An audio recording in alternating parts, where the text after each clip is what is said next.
हमने निकाला है ना सर, निकाल अभी पहले निकालिए ना, अभी निकाल दे। अभी हमने निकाला। आप क्या करते भाई, उनसे माफी मांगो। आप ये भी कह रहे हैं आप बैठने की सीट दी जाएगी। इतना कह रहे हैं गलती हो गई सर, गलती हो गई, आप यही देखिए, हमने सीट भी दिया, ऊपर चोरी कर रहा है, आपको सामान मिल गया, गलती हो गई।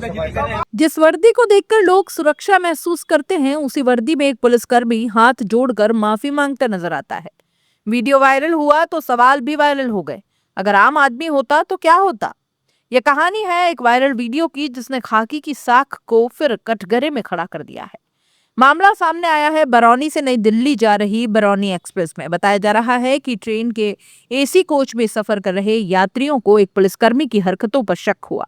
शक इसलिए क्योंकि उसके बैग और पॉलिथीन में कुछ ऐसा था जो सिर्फ रेलवे के इस्तेमाल के लिए होता है, तकिया और बेडशीट। जब यात्रियों ने उससे सवाल पूछे तो पहले तो बहस हुई और फिर तलाशी की नौबत आई। जैसे ही बैग की जिप खुली, अंदर से निकला एक तकिया और चादर। माहौल गर्मा गया। यात्रियों ने पूछा कि ये कहां से लाए। कथित पुलिसकर्मी ने सफाई दी, नीचे गिरा था, उठा लिया। लेकिन कहानी यही खत्म नहीं हुई। जब पास रखी एक पॉलिथीन खोलने को कहा गया तो उसमें भी 2 तकिए बरामद हुए।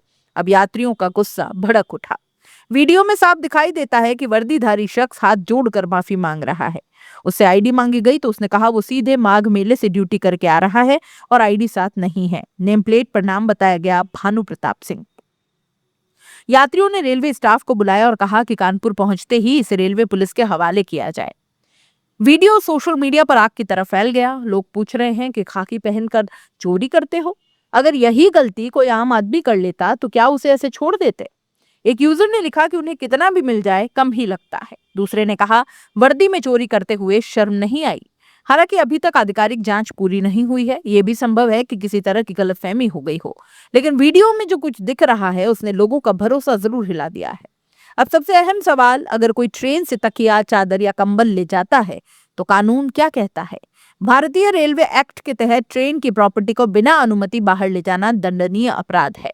रेलवे अधिकारियों के अनुसार एसी कोच में दिए जाने वाले बेडरोल जैसे तकिया, चादर और कंबल सिर्फ ट्रेन के अंदर उपयोग के लिए होते हैं। अगर कोई इन्हें चोरी करता हुआ पकड़ा जाता है तो उस पर रेलवे एक्ट के संबंधित धाराओं के तहत कार्रवाई हो सकती है। सजा में शामिल हो सकता है 1 साल तक की जेल, 1000 तक का जुर्माना या दोनों। अब सोचिए, जब कानून आम नागरिक पर लागू होता है तो क्या वर्दीधारी पर अलग नियम होंगे? भारत में पुलिस की वर्दी सिर्फ कपड़े नहीं बल्कि अधिकार और जिम्मेदारी का प्रतीक है। जब वर्दी वही सवालों के घेरे में आ जाती है तो नुकसान सिर्फ एक व्यक्ति का नहीं, पूरी व्यवस्था का होता है। यह घटना सिर्फ तकिया, चादर की नहीं, ये भरोसे की है। यात्रियों ने जो कुछ किया, सवाल पूछा, तलाशी ली या वीडियो बनाया, वो नागरिक जागरूकता का उदाहरण भी है। लेकिन साथ ही ये भी दिखाता है कि सिस्टम पर भरोसा कैसे कम हो गया है। रेलवे स्टाफ ने कथित पुलिसकर्मी को कानपुर में रेलवे अधिकारियों के हवाले करने की बात कही थी। अब जांच के बाद ही साफ होगा कि वास्तव में चोरी का मामला था या कोई भ्रम। पर एक बात तो तय है, सोशल मीडिया के दौर में कोई भी हरकत छुपी नहीं रह सकती।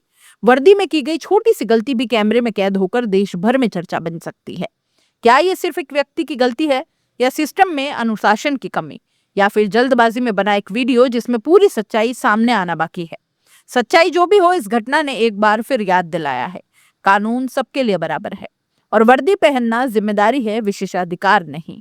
अब सबकी निगाहें जांच पर हैं। क्या सच में खाकी ने चोरी की या खाकी बेवजह बदनाम हो रही है? जवाब आएगा, लेकिन तब तक ये वीडियो और ये सवाल दोनों वायरल हैं। रेलवे की पूर्वोत्तर रेलवे बहुत बड़े चोर है। पूर्वोत्तर रेलवे में कहाँ से आ गए भाई? इसका मेमो बना है, इसका कहाँ से चोरी करके लेके आए? हम बहुत बड़ा चोर है। नहीं दिया साहब, ये भी दोनों रेलवे के पूर्वोत्तर में ना अपने टाइम में जाके अभी रोज रहते हो, यही रहते हो सब बुढ़े। ये कहाँ से चोरी करके लेके आए? ये कहाँ से चोरी करके लेके आए? यही रखी साहब हमने। नहीं, ये यहाँ की है नहीं, ये पूर्वोत्तर रेलवे की है। ये पूर्वोत्तर रेलवे की कहाँ से चोरी करके लेके आए? कहाँ से चोरी करके लेके आए ये बताओ। हुआ, मैं भैया बुलाया।